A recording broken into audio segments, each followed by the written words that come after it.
মানুষ মানুষকে না দেখে জীবনের চেয়ে বেশি ভালোবাসতে পারে। কেন জানেন? কারণ ভালোবাসার সৃষ্টি হয় মন থেকে, মুখ দেখে নয়। আমার এই ছোট্ট পরিবারে আপনাদের সবাইকে স্বাগতম। ভিডিওটি দেশ এবং দেশের বাহিরে যে যেখান থেকে দেখছেন সবাইকে আসসালামু আলাইকুম। আমি ডলিস লাইফ থেকে সবাইকে জানাই আন্তরিক শুভেচ্ছা ও ভালোবাসা। আশা করি সবাই ভালো আছেন। আলহামদুলিল্লাহ, আমার পরিবার নিয়ে আমি ভালো আছি। এই তো সন্ধ্যাবেলা থেকে ভিডিওটি শুরু করেছি। এই ভিডিওটা করা ছিল আগেই। আপনারা তো সবাই জানেন আমি একটু অসুস্থ ছিলাম, এই জন্য এই কয়দিন ভিডিও আপলোড করতে পারিনি। তা আমার যে ভিডিওটা করা ছিল ওইটাই আমি ভয়েস দিচ্ছি। এখন আগের থেকে একটু ভালো আছি। আমার সুস্থতা কামনা করে আমার অনেক আপু আমার জন্য অনেক অনেক দোয়া করেছেন। আপু, তোমাদেরকে অসংখ্য ধন্যবাদ আমাকে এত ভালোবাসা দেওয়ার জন্য। এই যে আমি নিরালায় যে ফুচকা খেয়ে নিলাম, আমাদের যে নিরালার বাজার, আমি ডাক্তার দেখাতে গিয়েছিলাম। ওখান থেকে আসার সময় আমার বড় মেয়ে বলতেছে আম্মু ফুচকা খাবো, তাও ওর নিয়ে আমি ফুচকা খেয়ে বাসায় আসার পথে আমাদের এই যে 16 নম্বর রোডে আবাসিকে যে একটা নার্সারি আছে, ওই নার্সারি থেকে আমি সবসময় গাছ কিনে আনি এই ভাইয়ার কাছ থেকে। তা আমার ওখানে কিছু গাছ কিনা ছিল, ওইগুলো আমি ভাইয়া আমার বাসায় দিয়ে যাওয়ার কথা ছিল, কিন্তু উনি ব্যস্ততার ভিতরে আসতে পারেনি। তা ভাবলাম আমি যখন এসেছি তাহলে গাছগুলো আমি নিয়ে যাই। তাই যে ভাইয়া গাছগুলো কিন্তু আমাকে দিয়ে দিচ্ছে, আর এর ভিতরে আমি কিন্তু একটু ভিডিও করে নিয়েছি।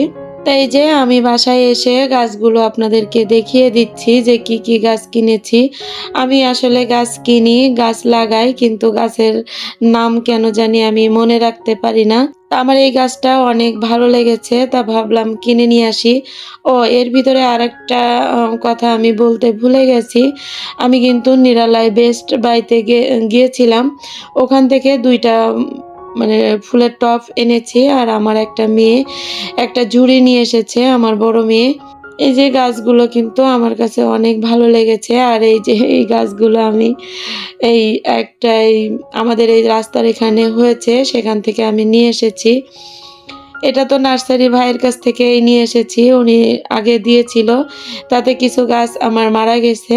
তা ভাইয়াকে বললাম ভাইয়া কিছু গাছ মারা গেছে, আপনি ওখান থেকে কিছু ডাল দেন। তাই যে ভাইয়া ডাল দিয়েছে। আসলে ভাইয়া কিন্তু অনেক ভালো। ওনার কাছ থেকে আমি গাছ নিয়ে আসি একটু কম দাম দিয়েই, আমার কাছ থেকে কমই নেয়। তারপরে এই যে নিরালার থেকে আমি কিন্তু গাছ পরিচর্যা করার জন্য 2টা মেশিন কিনে নিয়ে এসেছি। এই যে মেশিন দুটো দেখেন, আমার কাছে কিন্তু অনেক ভালো লেগেছে। একটা এই যে হাতের মতো 5টা আঙ্গুলের মতো, এটা দিয়ে মাটি আর কি আঁচড়ানো যায়, আর এইটা দেখেন মাটি খোঁড়া যায় আর কি। তো এই 2টা কিনে নিয়ে এসেছে গাছের পরিচর্যা করার জন্য। আর ভাইয়ের কাছ থেকে আরও কিছু গাছ নিয়ে এসেছি। কয়েন প্ল্যান্ট গাছ আমার আছে, কিন্তু ভাইয়ার ওখানে দেখে আমি ভাইয়ার বললাম যে ভাইয়া আমাকে কিছু দেন, আমি পানিতে রাখবো, সেই জন্য নিয়ে এসেছি। আর এই যে গোবর সার কিনে নিয়ে এসেছি ভাইয়ার কাছ থেকে, নার্সারির ভাইয়ার কাছ থেকে। আর এই যে টব দুটো আমি আগে কিনে নিয়ে এসেছিলাম, 2টা পেস্ট কালারের, একই বুননি একই ডিজাইন। আর এবার নিয়ে এসেছি সাদা, আগে সাদা ছিল না, তো এবার যে দেখি সাদা আছে, তো সাদা কিনলাম। আর এই তো এই ঝুড়িটা আমার বড় মামুনি নিয়েছে। কেমন হয়েছে আপনারা আমাকে কমেন্টে জানাতে পারেন। এর ভিতরে আপনাদেরকে আমি প্রতিদিন যেটা বলি আজকেও আমি সেটা বলে নিচ্ছি। আমার ভিডিওটি আপনাদের কাছে যদি কোথাও কোনো জায়গায় একটু ভালো লেগে যায়, প্লিজ লাইক দিতে ভুলবেন না। আর যারা এই ধরনের লাইফস্টাইল ব্লগ দেখতে চান, চাইলে চ্যানেলটিকে সাবস্ক্রাইব করে পাশে থাকা বেল আইকন অল অপশনটি সিলেক্ট করে রাখবেন। এতে করে আমি যখন নতুন কোনো ভিডিও আপলোড করব সঙ্গে সঙ্গে নোটিফিকেশন চলে যাবে আপনার মোবাইলে, সুযোগ বুঝে আপনি দেখে নিতে পারবেন। আর যারা এই কাজ করে আমাকে প্রতিনিয়ত সাপোর্ট করে যাচ্ছেন তাদেরকে অসংখ্য ধন্যবাদ। আর এই যে আমার যে চুই ঝাল এনেছিলাম, আমার ভিডিওতে আপনাদেরকে দেখিয়েছিলাম যে চুই ঝালের আচার করব, সেটা আমার অনেক আপুরা দেখতে চেয়েছে। সেই জন্য আমি এই যে চুই ঝাল কেটে নিচ্ছি, তার জন্য মশলা করে নিচ্ছি। সেটা আপনাদেরকে আজকে আমি চুই ঝালের রেসিপিটা দেখাবো। চুই ঝালের যে আচারের রেসিপি আসলে অসাধারণ লাগে। যারা খাননি একবার খেয়ে দেখবেন, ভালো লাগবে। আর দুপুরের জন্য আমি কিন্তু এখানে কচুরমুখী চিংড়ি মাছ দিয়ে রান্না করে নেব। তো এই যে আমি হালকা করে কিন্তু ছিলে নিচ্ছি, এটা ফ্রিজে ছিল। আমি যেহেতু এইটা আনার পরে আমি অসুস্থ হয়ে পড়েছি, দাঁত যন্ত্রণায় পাগল হয়ে গেছিলাম। তা যাই হোক, এই দাঁত যন্ত্রণা যাদের হয়েছে তারাই জানে এই যন্ত্রণাটা কি। ডাক্তার দেখালাম, দেখানোর পরে আমি বললাম যে পুটিং করা যায় কিনা। তা একদম শেষ মারি, যেহেতু ওখানে ডাক্তার বলল যে পুটিং করতে গেলে একটু সমস্যা হবে, তা পুটিং না করে ওর থেকে আপনি উঠিয়ে ফেলেন, তাহলে আপনার জন্য ভালো হবে। তা আমি দাঁতটা কিন্তু মানে তুলে ফেলেছি। এই যে 3-4 দিন আপনাদের মানে আমার যে ভিডিওটা আমি আপলোড করতে পারিনি, আপনাদের সামনে আমি আসতে পারিনি আমার এই দাঁতের যন্ত্রণার জন্য। যাই হোক, আজকে একটু ভালো লাগতেছে, ব্যথাটা একটু কমছে। তা ভাবলাম যে ভিডিও যেহেতু রেডি করা আছে, তা আমি ভয়েসটা দিয়ে দিই। এই যে ভয়েসটা দিয়ে দিচ্ছি, হয়তো আমার ভয়েসটা শুনতে আপনাদের কাছে একটু সমস্যা হবে, প্লিজ আপনারা একটু ক্ষমা সুন্দর দৃষ্টিতে দেখবেন। আমি কিন্তু চুই ঝালগুলো একটু মোটা মোটা করে কেটে নিয়েছি, তার জন্য এই যে মশলা আমি করে নিচ্ছি আচারের জন্য। এখানে আদা, রসুন আর শুকনো মরিচ, দালচিনি, এলাচ আর 2টো তেজপাতা আমি কিন্তু কুচিয়ে এখানে দিয়ে দিয়েছি। আর দিয়ে দেব ধনে, আস্ত ধনে আর জিরে, একসঙ্গে কিন্তু আমি এটা ব্লেন্ড করে নিব, এটা আচারের জন্য। আর এখানে কিন্তু আমি সরিষা দিয়ে দিয়েছিলাম, কাঁচা সরিষা। আর সরিষা কিন্তু আমি ভেজে গুঁড়ো করেই দিয়েছিলাম। তা আমি এখানে কিছু কথা বলতে চাই, জানি না কথা বলা ঠিক হবে কিনা। অনেক আপুরা, অনেক বন্ধুরা আমার ভিডিওর নিচে কমেন্ট করেন যে বন্ধু হয়েছি, বন্ধু আপনিও হবেন, ব্যাগ দিবেন। এসব কথা আসলে বলবেন না।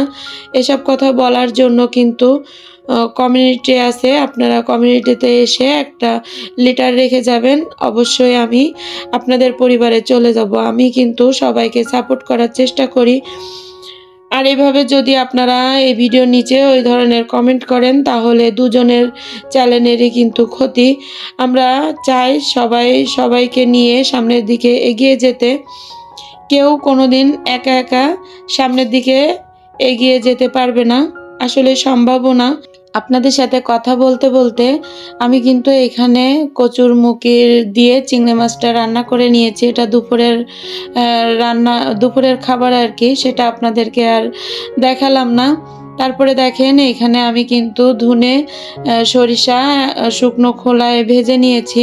এর ভিতরে কিন্তু আমি শুকনো মরিচটাও টেলে নিয়েছিলাম। এবার পাঁচফোড়নটাও আমি ভেজে নিচ্ছি, এটাও আমি শুকনো খোলায় ভেজেছি, ওটা গুঁড়ো করে নিব। তারপরে আমি কিন্তু সরিষার তেল এখানে দিয়ে দিয়েছি, দিয়ে তেলের ভিতরে আমি একটু লবণ দিয়ে দিয়েছি যাতে তেলটা উতলিয়ে না যায়। তারপরে যে মশলাগুলো আমি করে নিয়েছিলাম, যে আদা, রসুন, গরম মশলা, তেজপাতা এগুলো আর শুকনো মরিচ দিয়ে যে মশলাটা আমি ব্লেন্ড করে নিয়েছিলাম, সেটা আমি কিন্তু এই তেলের ভিতরে দিয়ে দিয়েছি। দেখেন লবণ দিয়েছিলাম যে তেলের ভিতরে, এই জন্য কিন্তু আমার বেশি তেলটা কিন্তু উপরের দিকে উঠেনি। দিয়ে আমি নাড়াচাড়া করা শুরু করেছি, দেখেন আস্তে আস্তে কিন্তু নিচের দিকে নেমে গেছে। তা মশলাটা আমি একটু নাড়াচাড়া করে নিয়ে তারপরে কিন্তু আমি এইখানে ওই যে চুই ঝালটা আর কি দিয়ে দিব। এই যে আমার মশলা কিন্তু সুন্দর করে কষানো হয়ে গেছে, এখানে আমি এই যে চুই ঝালটা দিয়ে দিয়েছি। আর চুই ঝালের জন্য যে গুঁড়ো মশলাগুলো সেগুলো কিন্তু আমি করে নিয়েছি। আমার ভিডিওটি এই পর্যন্ত যারা দেখেছেন এবং দেখতেছেন তাদেরকে আমি একটা কথাই বলবো, প্লিজ একটা লাইক দিয়ে কন্টিনিউ করবেন। আর যদি ফেসবুক থেকে দেখে থাকেন তাহলে লাইক দিয়ে ফলো দিয়ে রাখবেন। এই যে আমার কিন্তু আচারটা প্রায় হয়ে গেছে, আমি দেখতেছিলাম যে সিদ্ধ হয়েছে কিনা, যেহেতু আমি একটু বড় বড় করে দিয়েছি। এই যে চুই ঝালের পিসটা আমি কিন্তু একটু বড় বড় করে দিয়েছি, যে যাতে মানে খেতে এক পিস নিলেই খাওয়া হয়ে যায়।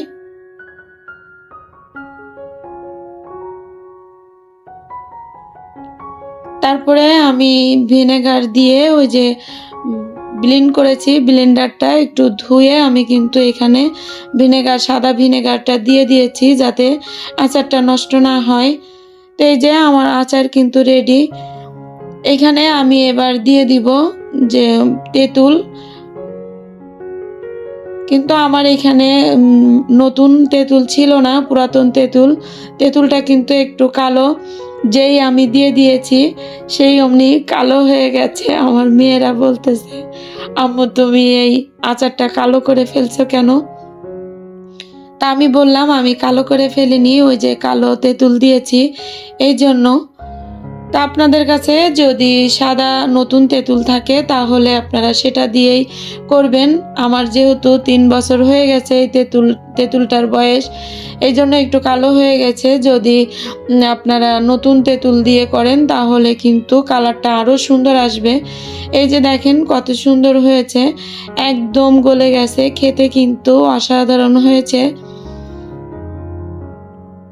চুই ঝালের আচার যারা খাননি একবার হলেও ট্রাই করবেন, দেখবেন এটা খিচুড়ি দিয়ে গরম ভাতের সঙ্গে অনেক মজা লাগে।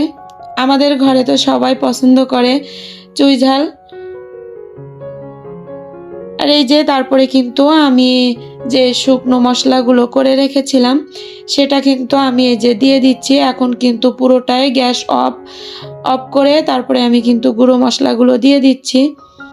পাঁচফোড়নের গুঁড়ো দিয়েছি, আর যে ধনের গুঁড়ো, কালো জিরা একসঙ্গে গুঁড়ো করেছিলাম সেটাও দিয়ে দিয়েছি।